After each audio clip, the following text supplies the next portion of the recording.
یہ جو وبا ہے یہ بعد میں بھی کئی موقعوں پہ پھیلی ہے۔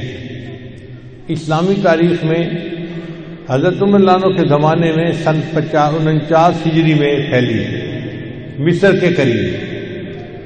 اب یہاں ایک سوال پیدا ہوتا ہے کہ بنی اسرائیل میں تو وبا پھیلی تھی کہ انہوں نے بدکاری کی تھی، عمر رضی اللہ عنہ کے زمانے میں کیوں پھیلے؟ وہ تو بہترین دور تھا اور صحابہ کرام انبیاء کے بعد سب سے اللہ کے نیک مقرب سمرے ہوئے بندے تھے۔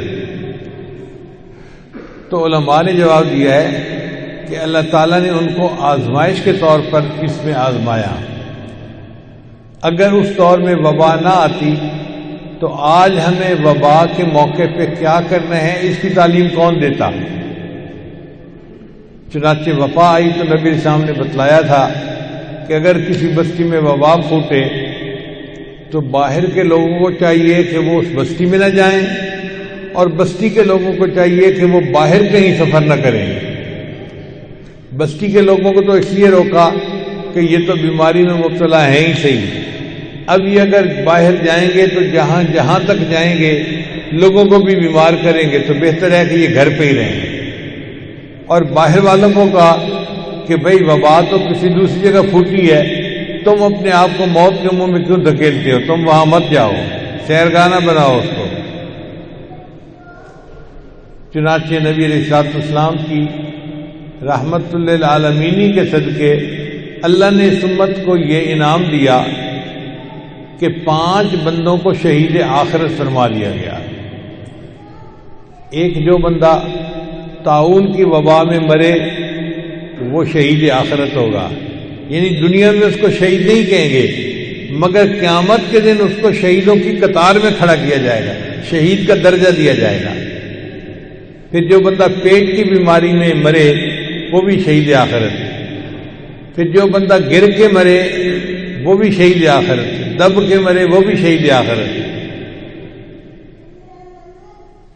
تو اس طرح 5 بندے ہیں جن کو شریعت نے شہید آخرت کا درجہ دیا۔ نبی علیہ السلام نے حدیث پاک میں فرمایا کہ جو لوگ اس طرح سے مریں گے جیسے ایکسیڈنٹ میں اچانک موت آ جاتی ہے نا، کلمہ پڑھنے کی فرصت ہی نہیں ہوتی، تو ناگہانی اموات کو اللہ نے فرمایا کہ جو میرے محبوب کو امتی اس طرح سے مرے گا ہم اس کو آخرت میں شہید کا درجہ عطا فرمائیں گے۔ اس لیے اس قسم کی موت بھی ہمارے لیے باعث رحمت بن گئی۔ مصر میں جو وبا پھیلی وہ اتنی بڑی تھی کہ ایک دن میں 25,000 جنازے اٹھائے گئے۔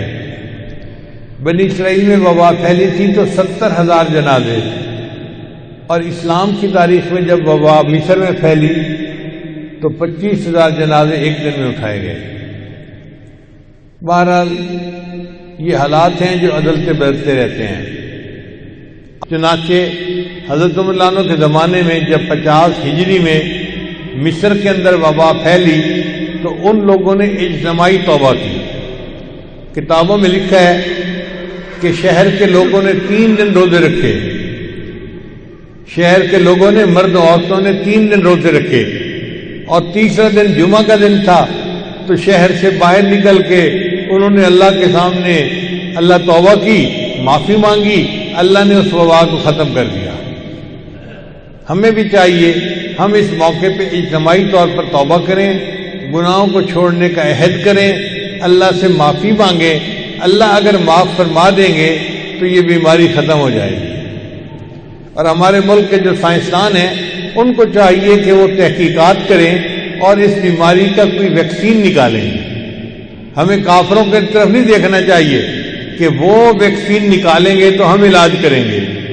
بھئی اللہ نے ہمیں بھی دماغ دی ہے، ہم یہ کام خود بھی کر سکتے ہیں، ہم ان کی طرف کیوں دیکھتے رہیں؟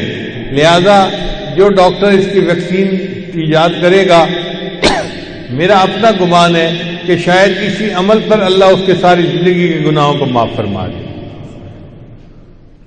تو ہمارے سائنسدانوں کو بھی محنت کرنی چاہیے اور اس بیماری کا علاج ڈھونڈنا چاہیے، اور ہمیں اس سلسلے میں پوری احتیاط کرنی چاہیے۔